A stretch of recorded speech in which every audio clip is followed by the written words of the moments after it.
Hello, everyone, and welcome to ECTV Live, another one of the many public affairs programs here on Electric City Television. Those of you who watch regularly may be surprised to see me sitting in the center chair today, the spot normally occupied by our main host, Judge Tom Munley. But Judge Munley had another commitment today, and so he sends his apologies, and he will be with us on next week's program. Next weekend here in Scranton, very big happenings. We talked last week about La Festa Italiana, which is happening next week. And we also mentioned another event that's taking place next week as well. And it is being held in conjunction with La Festa, although it is a separate event. And it is Railfest 2010.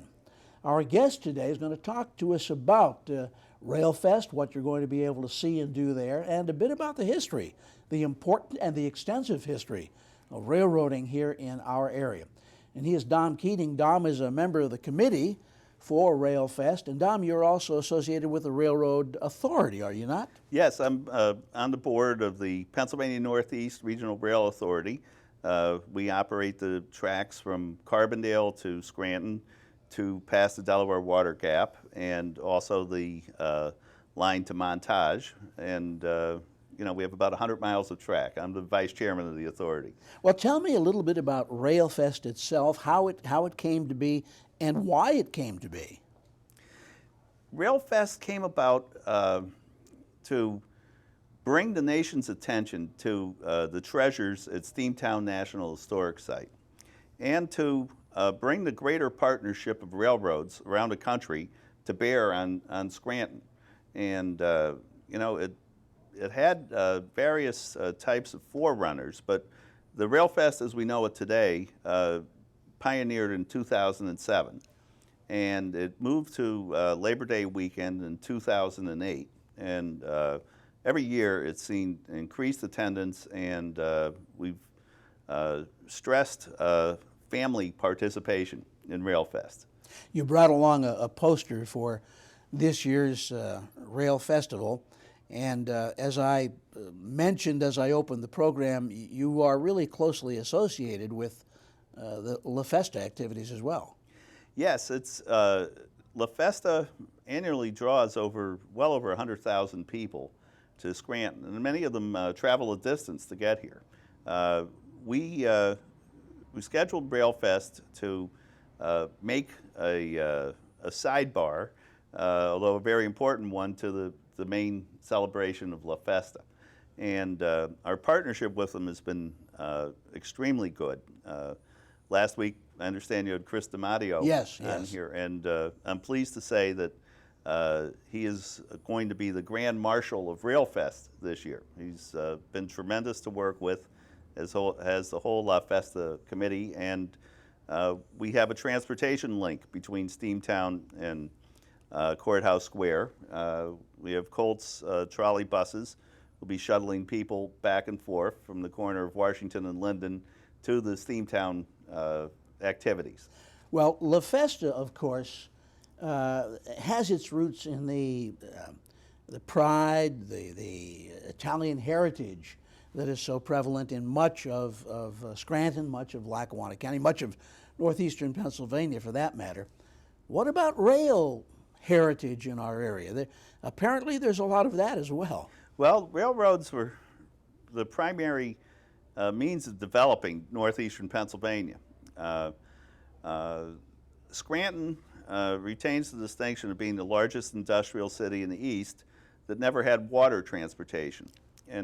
And David, I know you're extremely knowledgeable about local history. You know that the canal went to Wilkes-Barre and Pittston, but the Lackawanna River was never suitable for canals. So some of the earliest development of railroads in the country took place in the north end of what was then Luzerne County, which today is Scranton and Carbondale.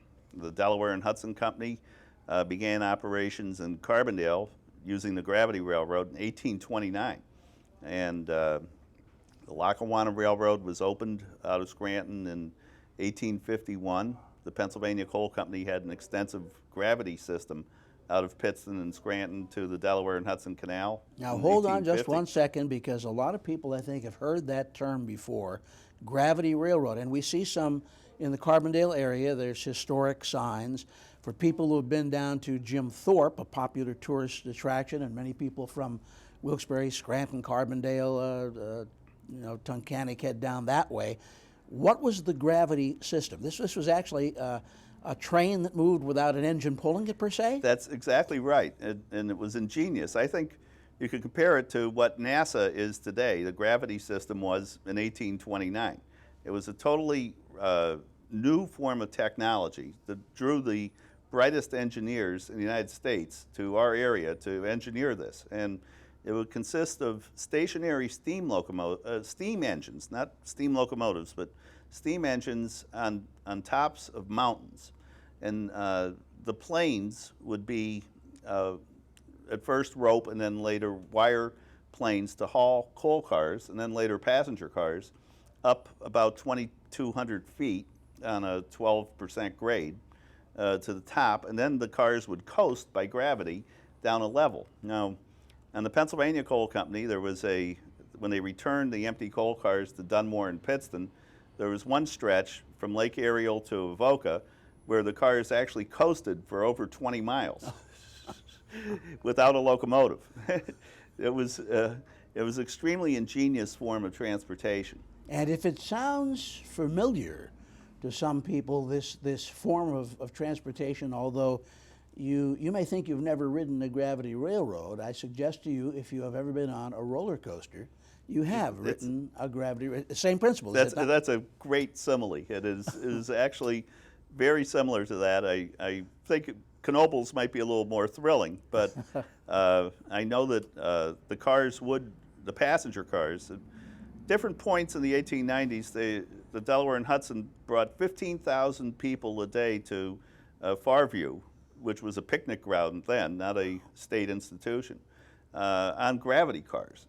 And that's just amazing when I think about it. Well, obviously, when one goes to a Steamtown Historic Site, you can see some of the artifacts, you can read about some of the information that gives you the history of our local railroads. Now, Steamtown is obviously the center of Railfest, but during Railfest, you go way beyond the normal exhibits that are there, do you not? That's right. Steamtown is a great thing to visit any time of the year. It's open, year-round, and it's only closed, I believe, on Christmas Day and Thanksgiving Day.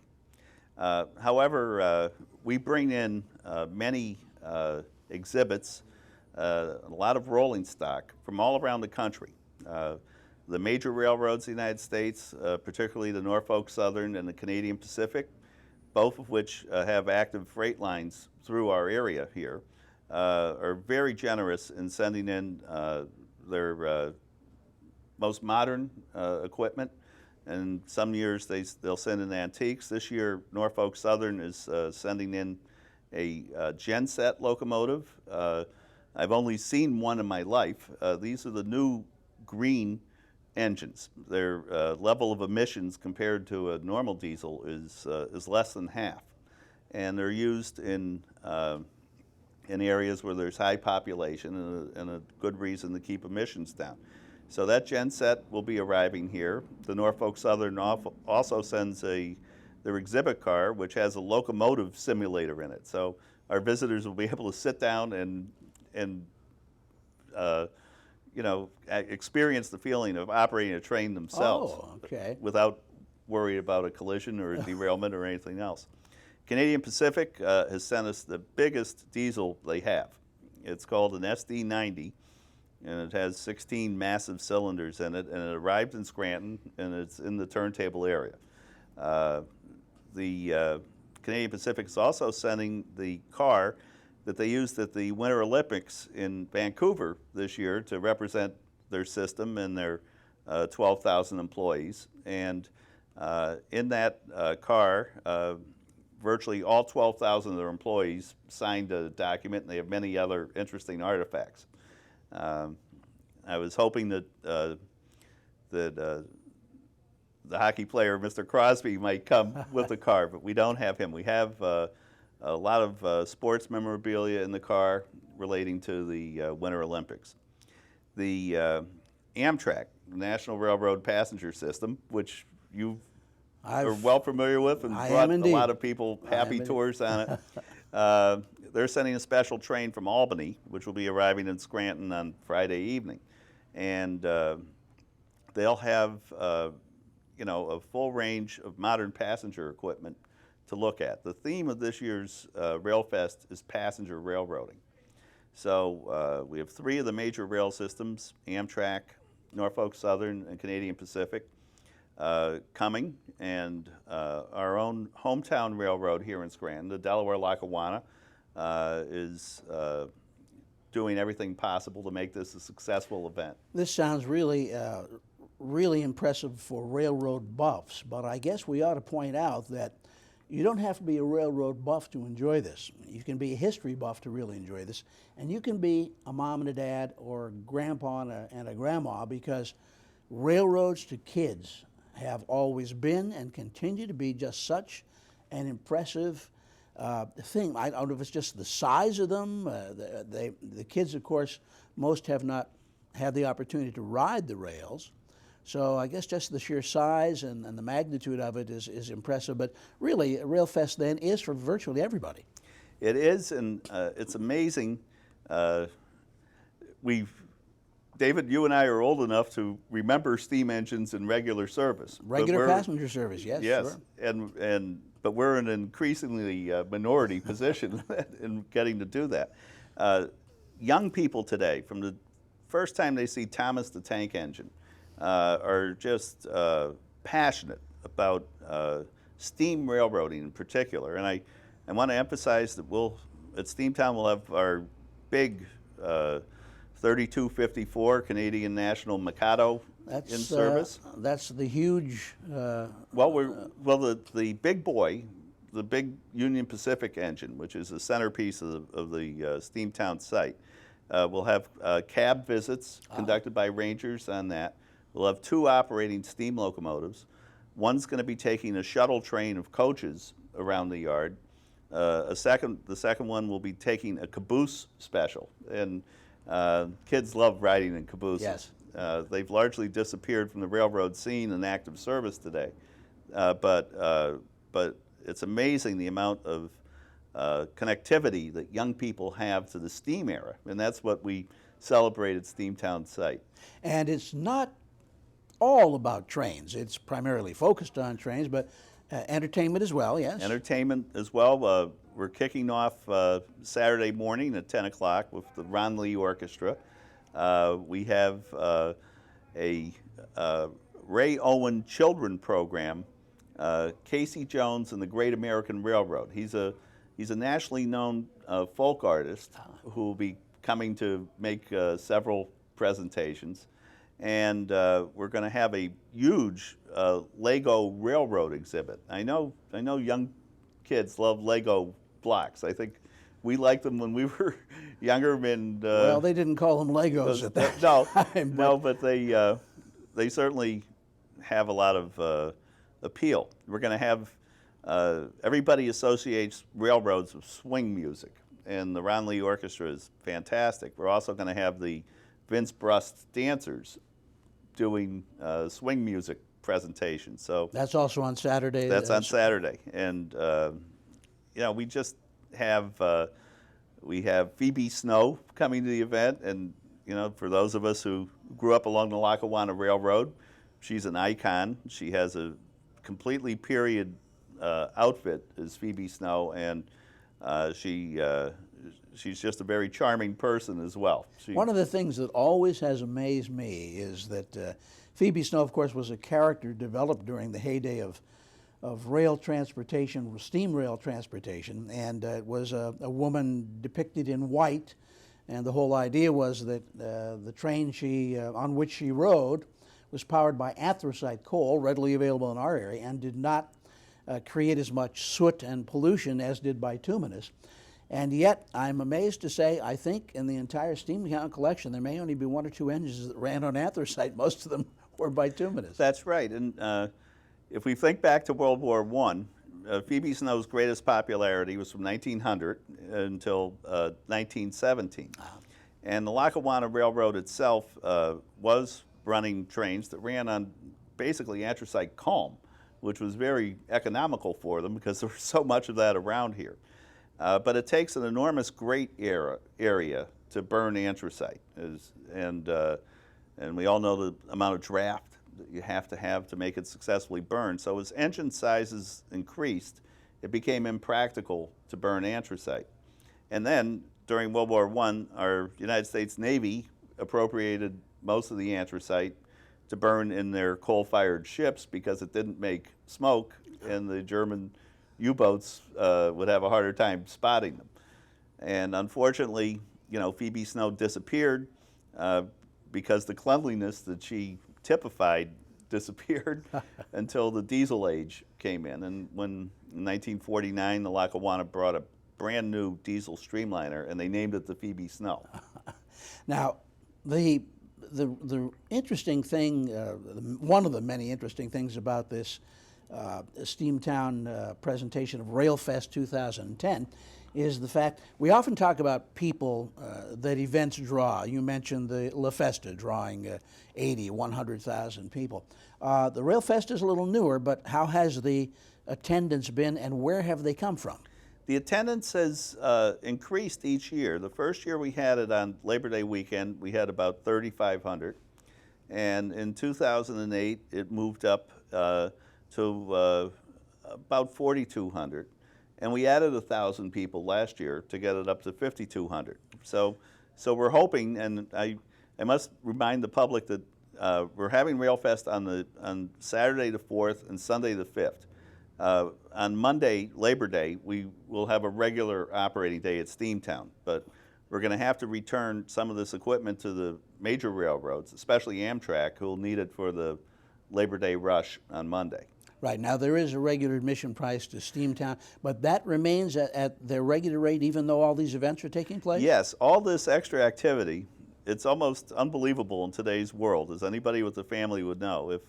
If a parent is $6 and a child 16 and under is free, it's almost incredible compared to some of the things that people are expecting to pay. And a short train ride is $3 a person. That's about a 35-minute train ride behind a steam locomotive in the park, and that's an unbelievable value too. And we just try to make it as affordable as possible. We will be running 2 excursion trains on Saturday and Sunday. They're going to leave at 1 o'clock for Moscow, and when the passengers get to Moscow, normally most of them get off the train anyway while we run the engine around the train. But we're going to be doing a run-by on those days. We're going to back the train up about a half a mile and then come through at track speed so everybody can see a steam engine doing its thing in a safe way. Those with their cameras we certainly looking camera forward people to that. will be in glory. You are also doing something that's unique, and you've got another poster here. You'll actually be bringing people to Railfest from our east and from the north of here. Tell me about that. This is very exciting. Last year, 2 beautiful Reading Company diesels, which you're holding, David. You can see them, I hope, in the Yes. Yeah. Asked to come to Steamtown to help in the work here, and these units were built in 1950. They represent the high tide of passenger railroading in the United States, and they'll be bringing a special train from East Stroudsburg and Cresco to Scranton with over 300 people on it on Saturday. And I know that's a little out of the viewing area here, but we love when people come to Scranton from surrounding areas and enjoy themselves in our city for a day. And I was thinking to myself as this poster was drawn up that 20 years ago it would have been unimaginable that a trainload of people would be coming from Monroe County to enjoy themselves in Scranton. But with all the progress that's been made in our city, in Steamtown site, the Trolley Museum, and especially the La Festa celebration. It's a natural draw now. You don't Isn't have that trouble interesting? selling Yeah, tickets for that. you often thought about people going from here to the Poconos, but Poconos is going to be coming here for this. And that, again, these are wonderful things to see. And of course, there's all kinds of displays at Steamtown that, with regard to the workings of the engines and things. And when we talk about the workings of engines, you know, such as these, one thing that a lot of people may not understand is that, you know, you switched from steam engines to diesel engines, but it isn't really a diesel engine per se. That is, they're run on electricity. Yeah, the diesel powers traction motors, which makes the wheels operate, and so they're actually diesel electric locomotives, as opposed to a straight diesel like a tractor trailer would be. So is it true? We've heard railroad claims that they can haul an awful lot of freight at a very low cost per mile in terms of fuel. The CSX, which is one of the 7 major railroads that That's operate in the Canadian United States. Pacific? No, it's the old Chessie system. All right, okay. Combined with several other railroads. There are 2 large railroads, American-owned railroads in the east, Norfolk Southern and CSX. But CSX has made the substantiated claim that they can haul a ton of freight 431 miles on 1 gallon of diesel fuel, which is just a fabulous use of an increasingly short natural resource. Well, I want to get into that a little bit more just before we close, but I also want to show something very impressive. Now, this is something that I guess anyone at least 45 or so may remember. A very impressive looking diesel unit that, well, in essence, disappeared from the scene when those, they were called a variety of things, covered wagons. They largely disappeared from the scene in the 1970s completely, although a lot of railroads replaced them in the 60s. These were the Pioneer General Motors diesels, and that particular engine was built in 1947, and it's been restored to replicate a Delaware, Lackawanna, and Western freight engine of the same time. And I give a lot of credit to the volunteers who put in countless hours to redo this engine. And you'll be able to see this at Yes, Railfest. that's going to be at Railfest, and for the people, as you indicated, who might remember this, it's going to bring back a lot of memories, and for the younger generation, it's going to give them an indication of why, at a local level, we were so proud of our hometown railroads here. But when we talk about that efficiency that you mentioned, we also know that there's been a proposal on the burner for many years now to restore passenger rail service. In this case, between, we're going to say New York City, it's actually Hoboken, New Jersey, and Scranton, and there's even been requests from the Wilkes-Barre area down as far as Hazleton to expand this. With the efficiency of the engines that you just mentioned, with the interest in railroading that seems to be growing in terms of attracting people to things like Railfest, in your own opinion, do rails really have a chance to make a comeback from a passenger point of view? I think anybody who's ridden on Interstate 80 during the rush hour can appreciate that railroads do have an important part of our transportation future. If an automobile trip to New York City takes 4 hours at rush hour, which has happened to me, I don't know about you, David, but then the whole picture about how easily you can get to New York becomes cloudy. I mean, if you're 4 hours away in a car from Scranton, and somebody's 4 hours away on a train from Syracuse, which is actually 200 miles farther from New York than we are, your ability to travel is quite limited. And the rail is the thing that has to bring you there. And we look forward to the reinstatement of that service. I know that there's going to be a large natural ridership for it in the Monroe County area, and that Lackawanna County, with the many colleges and universities we have here, and the love that people from northeastern Pennsylvania have for New York, will be a very good base of ridership for it. Well, in the meantime, they can get a taste of it by coming to Railfest, which will be at the Steamtown National Historical Site in Scranton on September the 4th and the 5th. And you can come and enjoy La Festa Italiana in Scranton and take a shuttle bus over to Steamtown to enjoy this. Again, the kickoff times. The kickoff times, the park will open at 9 o'clock, Steamtown site, on Saturday. The grand opening will be at 10 o'clock, when we'll make Chris DiMatteo our grand chairman.